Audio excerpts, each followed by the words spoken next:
Hello everyone, and welcome back to the channel. As the weather gets colder and we start bundling up, it's easy to forget that our furry family members are also susceptible to seasonal health risks. Today, we're going to talk about something incredibly important, a serious threat to our pets that becomes more common during the cold months, a dangerous respiratory condition that can affect both dogs and cats. This isn't just a simple cough. It's a potential killer that every pet owner needs to know about. We'll cover what it is, the subtle signs to watch for, and most importantly, what you can do to protect your beloved companion. Sticking with me through this video could genuinely save your pet's life, so let's get right into it. The main culprit we'll be discussing today is a broad category of illnesses, often referred to as pneumonia.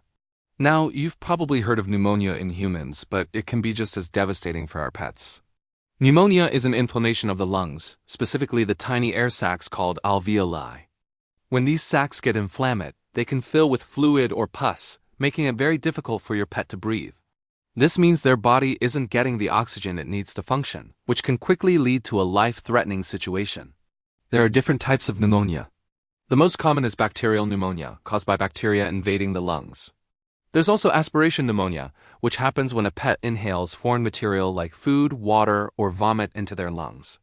And then there's fungal pneumonia, caused by fungal spores, which is more common in certain geographic areas. While these can happen any time of year, the cold, damp conditions of winter create a perfect storm for these illnesses to take hold. Why? Because pets spend more time indoors, often in close quarters with other animals, which helps germs spread. Plus, the cold air can irritate the respiratory tract, making it easier for infections to set in. So how can you tell if your pet is developing this dangerous condition? The signs can be subtle at first, which is why it's so critical to be observant. You might initially mistake it for a simple cold. One of the first signs is often a cough. It might be a soft, moist-sounding cough, or it could be a dry, hacking one. It's different from the occasional throat-clearing sound. This is a persistent cough that doesn't go away. Another key symptom is lethargy.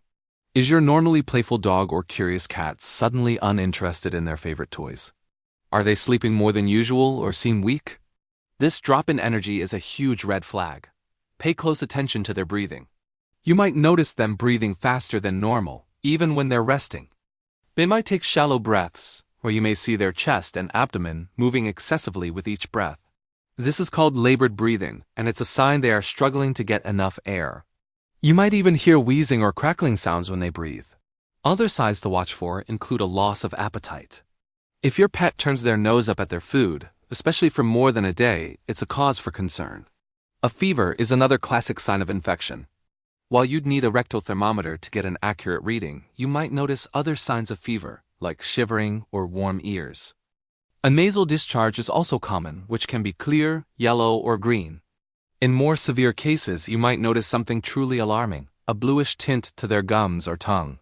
This is called cyanosis, and it means there's a severe lack of oxygen in their blood. If you see this, it is an absolute emergency. Do not wait. Get your pet to a veterinarian immediately. Remember, our pets can't tell us they feel sick. They rely on us to notice these changes in their behavior and appearance. Being vigilant is your first line of defense. If you suspect your pet has pneumonia, the first and most important step is to contact your veterinarian immediately. This is not a wait-and-see situation. Time is critical.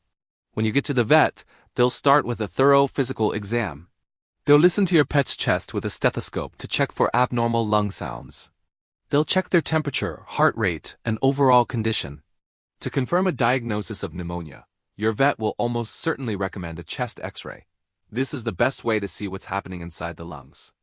The X-ray can show fluid buildup and inflammation, confirming the diagnosis and helping to determine how severe it is. Your vet might also run some blood tests.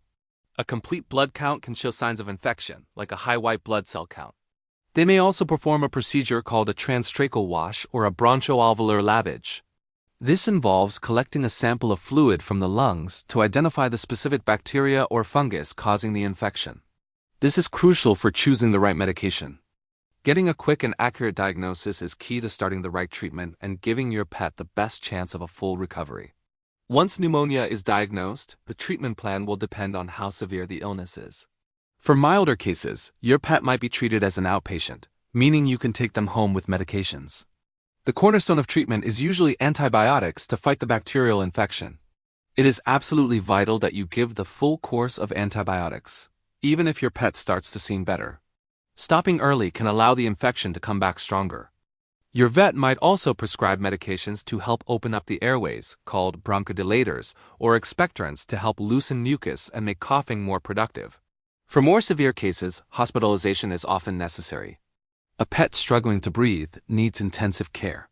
They may be placed in an oxygen cage to help them get the oxygen their body desperately needs. They might also need intravenous fluids to prevent dehydration, especially if they haven't been eating or drinking. In the hospital, they can receive nebulizer treatments, which turn liquid medication into a fine mist that can be inhaled directly into the lungs. This is a very effective way to deliver medicine right where it's needed. In some cases, a technique called coupage is used. This involves gently but firmly patting your pet's chest to help break up and move mucus out of the lungs. Your vet will show you how to do this correctly if it is something you need to continue at home. So how can we prevent our pets from getting this scary illness in the first place? Prevention is always better than cure. First, keep your pet's vaccinations up to date. Vaccines for kennel cough and canine influenza virus can help prevent some of the primary infections that can lead to secondary bacterial pneumonia.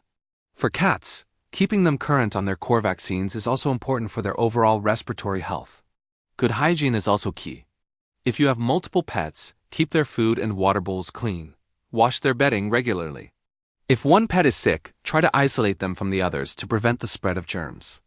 Proper nutrition and regular exercise also play a huge role in maintaining a strong immune system. A healthy pet is much better equipped to fight off infections. During the cold months, be mindful of the environment. Avoid exposing your pet to extremely cold, damp conditions for long periods. If your dog has a short coat, consider getting them a sweater or coat for walks. Ensure your home is well ventilated, but not drafty. Using a humidifier can help add moisture to the dry winter air, which can be soothing for the respiratory tract. And finally, if your pet has any underlying conditions that could make them more susceptible, like megaesophagus, which increases the risk of aspiration pneumonia or a compromised immune system, be extra vigilant and work closely with your vet on a management plan. To wrap things up, pneumonia is a serious and potentially fatal disease, especially during the colder months. But the good news is that with knowledge and vigilance, you can protect your furry friend. Remember the key signs: a persistent cough, lethargy, difficulty breathing, loss of appetite, and fever. Don't dismiss these as just a minor bug. If you see any of these signs, especially a combination of them, contact your veterinarian right away. Early diagnosis and treatment are absolutely critical for a positive outcome. And remember the preventative measures. Stay on top of vaccinations, practice good hygiene, provide a healthy lifestyle, and manage the environment to support their respiratory health. Our pets give us so much unconditional love and joy. The least we can do is be their proactive health advocates. Thank you so much for watching and for taking the time to learn about this important topic. Your dedication to your pet's well-being is what makes you a fantastic pet parent. If you found this information helpful, please give this video a thumbs up and consider subscribing to the channel for more pet health and safety tips. And please, share this video with other pet owners, Spreading this knowledge could make a world of difference. Stay warm, stay safe, and give your pet an extra hug from me. We'll see you in the next video.